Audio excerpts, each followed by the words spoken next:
Well, it's Tuesday morning, so let's talk growth. Triumph Bank. Tracy Strickland and her guests in the studio. Here's your host, George Bryant. Thank you, John, and welcome. It's Tuesday, and we're talking growth, one of my favorite days, and great subjects. We're with Tracy Strickland. Welcome. Good morning, George. How are you this I'm doing great. Thank you very much. And how are you? I'm wonderful. Thanks for having us on, as always. And, you know, in the past few weeks, we've had members of our team come and talk about the various services and how we help our customers in their various accounts and services. But we've also had our community partners. But I thought we started an advertising campaign last year that was called My Triumph. And it's all about how Triumph has possibly gone in to work with our customers to understand their goals, their needs, what kind of business they're trying to build, and how we can step in as possibly their financial CFO of sorts and help them set a business plan and have a great plan for growth. And one of our featured customers is Dan Butler.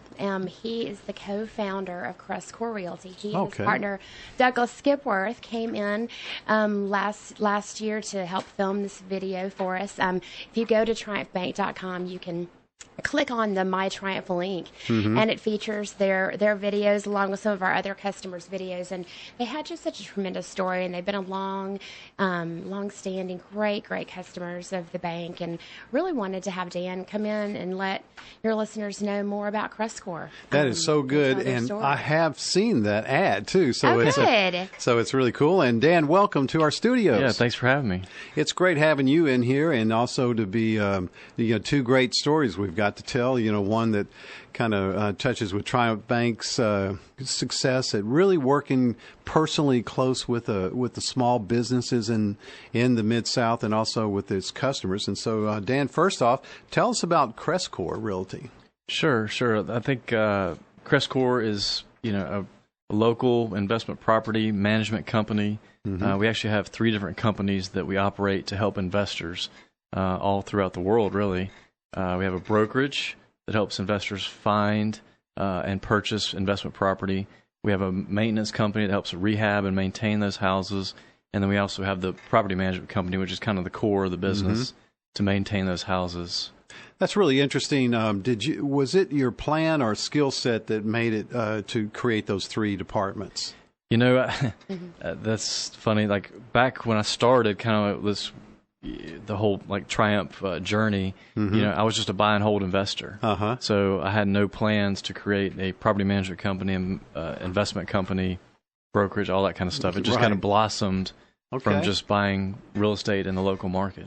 Yeah, I think it's what a clever idea though, because you need all 3, and of course if you're managing rental property, you got to know a maintenance guy. Right. That's right. It's all hand in hand. Yeah. Well, it's interesting. I would love for Dan to share where he and Douglas were in their business plan when they first started working with Triumph, and what specifically, because it may be where that you have some small business owners right now that are thinking, well, I'm getting something started. I don't even know, how to begin. How did that process start with you? Sure. I think, it started, my journey started in 2001. Well, it really started in college, learning about investment property and how to create wealth through owning real estate. And I moved here in 98, started buying real estate in 2001. And shortly thereafter, I got introduced to Triumph. And I don't even remember.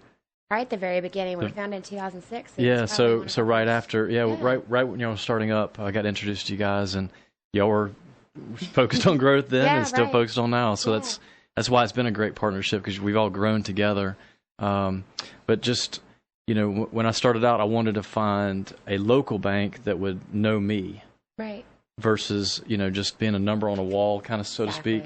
So Triumph got to know who I was, know my business, know the numbers, and just helped create a portfolio of rental properties. And because of that, the whole point was I was in manufacturing, corporate, just doing that job, and I was buying real estate to have choices later on. Right. It wasn't really to have another business, but because of Triumph's partnership and helping grow that side, other opportunities blossomed to create these other businesses. So that's created other opportunities for more loans, lines of credit.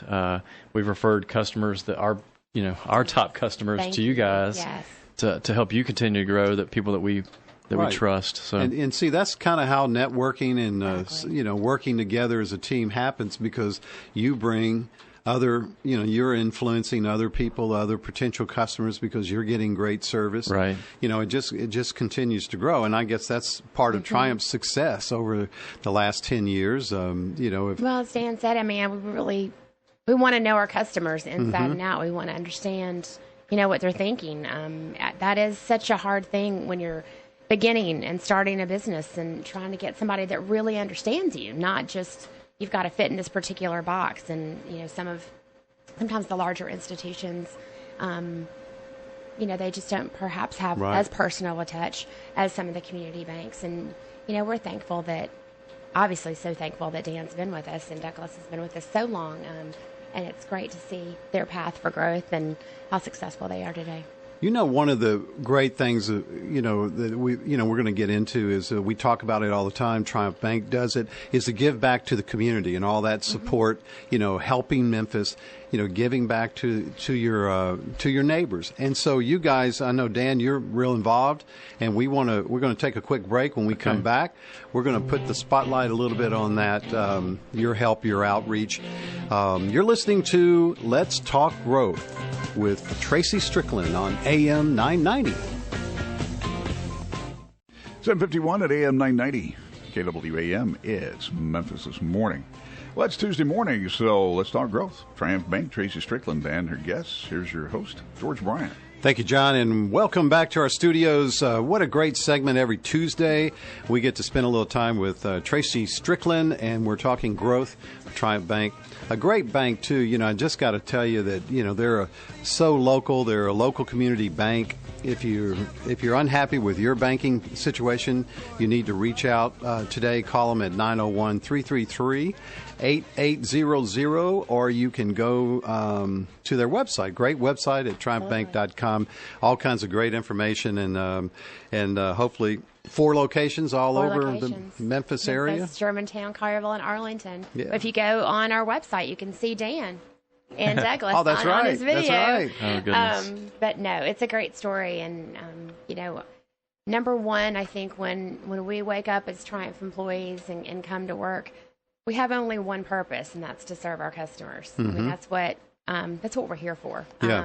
To have, and we really, we don't consider them just our customers. They're our extended family. Dan and Douglas have been with us for a very long time, and they're our true, valued friends. And we're just so thrilled to see their growth. No pun at all intended. But what's so interesting, there's so many different ties that we have with Dan. We've brought in Steve Nash, who is the executive director for Advanced Memphis, a couple of times. They're one of our main community partners for the work that they do in 38126. And Dan actually serves as their chairman of their board of directors. So he's very passionate about that organization as well. And I think that's a great thing. And I'm curious to know how long you've been on the board and how you got tied into the organization too. Well, real estate was actually the tie to that whole connection. Was Steve had asked me to come down and look at an apartment building. He was thinking about buying it and having some people live there to outreach to the community. The 38126 zip code, which is one of the poorest zip codes in the nation, and that deal didn't work out, but that was a spark to get me involved. Yeah. I was like, I gotta, even if it's just one person at a time, exactly, get involved down there and make a difference. And volunteered speaking. I provided jobs for some of the people down there through the companies I was working with, and then speaking at the Jobs for Life, where they're teaching people job life skills and financial education, and which then led to being a member of the board, and then the chairman of the board. So I've been doing that probably 5 or 6 years, probably. So yeah, awesome. It's awesome because I think when Steve talks about it, he says it's all about relationships. Oh, absolutely. When he sees the volunteers come in and work with the folks that come and learn in Advanced Memphis. That's where change is made. Right, when you can build those relationships. Like you said, it's just one person by one person. One person at a time, It's an awesome thing. So I love that we have that. Yeah, and it's crazy because now we're managing property in that zip code and helping investors buy in that zip code. So, Triumph's part of financing and all that kind. So it just all ties together just so neatly. That is really good. We're talking with Dan Butler, co-founder of CrestCore Realty. And Dan, there are so many things that Memphis needs in that, and you guys are giving back, so it's great. It makes a good community. What's your vision for Memphis? Wow, never been asked that question. I think one of my visions with, I think that Douglas and I are very mission-minded. I think that, one of the things that we love about growth is creating jobs. Mm-hmm. And so if there's one thing that we could do is just help create more jobs, to create more opportunities for people, to have other opportunities to get off the street. And then kind of what Triumph is doing. We're not there yet for our team, but how can we start giving back as an organization, not just financially, but also with serving together and serving down in the community and mentoring others and that kind of stuff. So if we as a whole, as Memphis, if you will, a vision of just the best state would be every one of us, mentoring somebody. Yeah, that's great. That would be ideal. And that we've got a long way to go, but there's so many people that love this city and there's so many more. That number of people that are helping is growing every year. So hopefully we'll get there. Yeah, I think so. It's a needle moving slowly, but we're getting there. Tell everybody if they want to reach out to you for information for CrestCore. Sure. Yeah, for CrestCore. Yeah, my cell is 901-289-7888, and my email is dan@crestcore.com. Sounds great. We need to give him a call. Thank you so much, Dan, for coming in the studios today. Yeah, thank you for having me. You're very welcome. Tracy, always great. Absolutely. And I hope you have a great week. We'll see you next Tuesday. You're listening to AM 990.